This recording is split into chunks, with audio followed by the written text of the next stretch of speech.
Bien. Donc à 15 ans, je ne pense pas qu'un enfant puisse déjà penser à rentrer pour être corrompu dans son pays. Je ne le pense pas. C'est un rêve que nous avons et nous nous battons pour réaliser ce rêve. Bien. Et vous l'avez dit également devant cette cour. Mais avant vous, votre prédécesseur l'avait déjà signifié. Que c'est vous, en tant que deuxième questeur, qui avez pris l'initiative, l'élaboration des manuels de procédure relativement à la passation des marchés. En ce qui concerne, bien entendu, parce qu'il faut préciser, les matériels. Oui ou non, vous avez pris cette initiative dans le cadre de la moralisation de la chose publique. Oui, je pense que c'était un devoir de le faire. Et c'était peut-être, comme je disais, une déformation professionnelle. Partout où je passe, que ce soit dans ma carrière professionnelle ou dans les ONG, la première des choses que je mets en place, déjà, c'est les règles. Pour que tout le monde soit au même niveau d'information et que chacun puisse connaître ses prérogatives. Et cette approche, je l'ai adoptée et je l'ai acquise depuis Rio Tinto, où j'étais la directrice de la conformité. Donc, je n'ai pas d'excuse. Si je ne mets pas de procédure, je n'ai pas d'excuse. Parce que c'était mon poste, c'est ce que je faisais, mettre les procédures en place. Et quand j'ai quitté, je suis arrivée à l'enseignement supérieur, je pense que les archives sont là. On a également recruté des grands cabinets pour venir mettre en place des manuels de procédure au niveau du cabinet du ministère de l'enseignement supérieur, mais également au niveau des institutions d'enseignement supérieur. Donc les archives sont là, ou bien il y a des témoignages dans ce sens. Et quand je suis arrivée à l'Assemblée, c'était la même démarche que je voulais imposer, parce que vous ne pouvez pas parler de moralisation de l'administration si les règles ne sont pas connues. Donc c'est la moindre des choses de mettre ces procédures en place. Bien.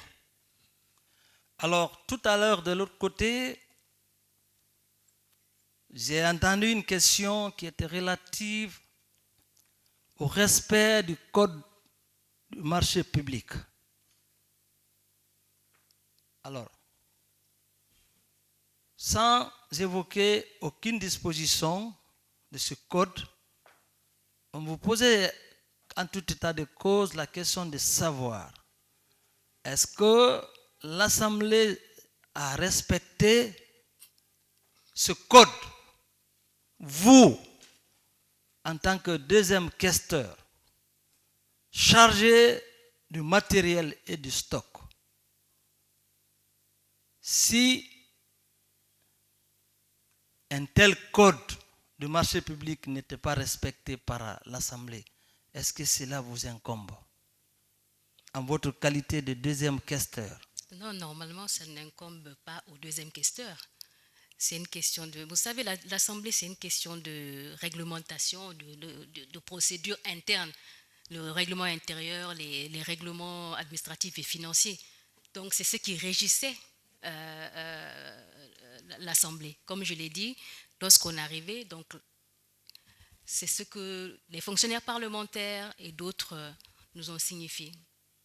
Bien.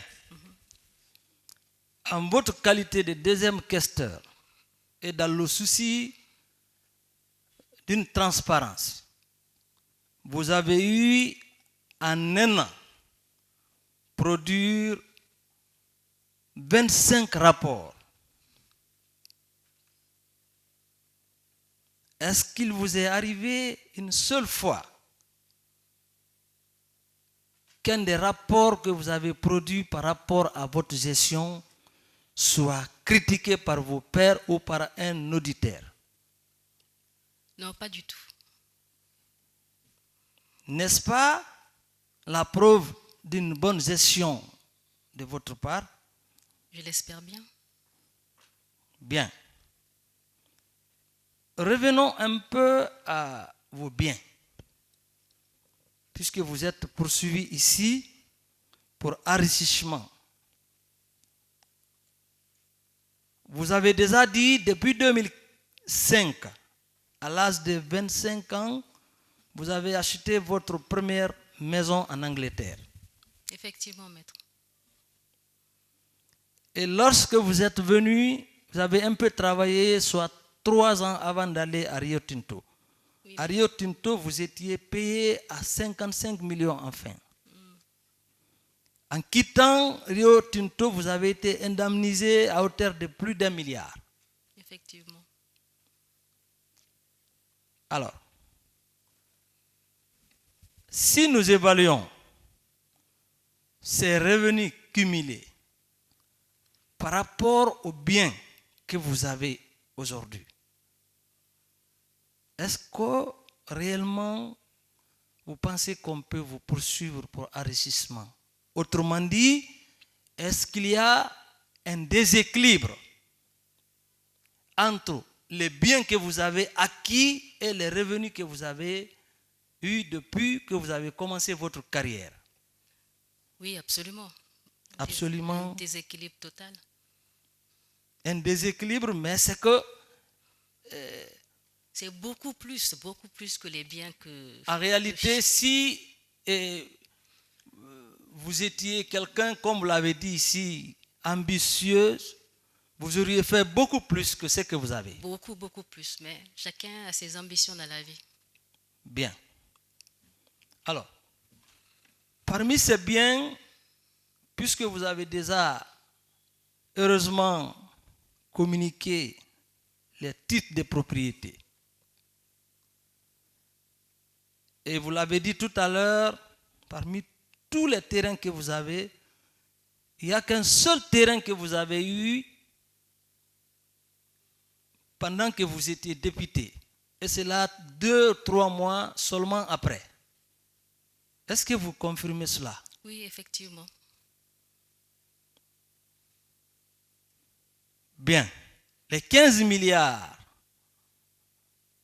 dont on parle, qui est censé être détourné, sont arrivés sur le compte de l'Assemblée en quel mois de 2021? Bon, je ne pourrais pas dire quand est-ce arrivé au compte de l'Assemblée, mais nous a informé lors d'une réunion au mois d'août 2021. Mois d'août 2021.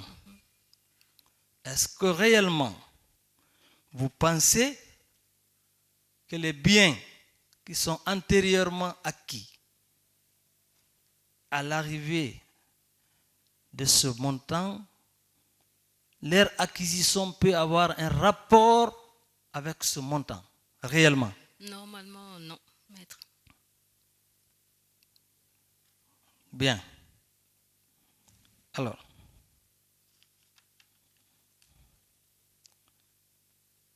par rapport à M.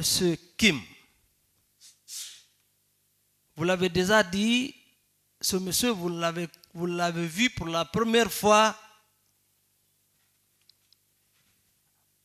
qu'à la direction centrale des investigations lors de votre audition. Effectivement. Est-ce que pensez-vous avoir pris un intérêt quelconque avec une personne dont vous ne connaissez pas réellement? Pas du tout. Pas du tout. Alors,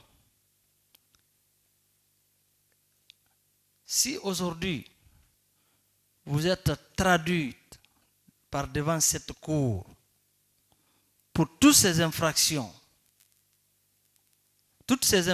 j'allais dire, est-ce que cela ne vous étonne pas réellement?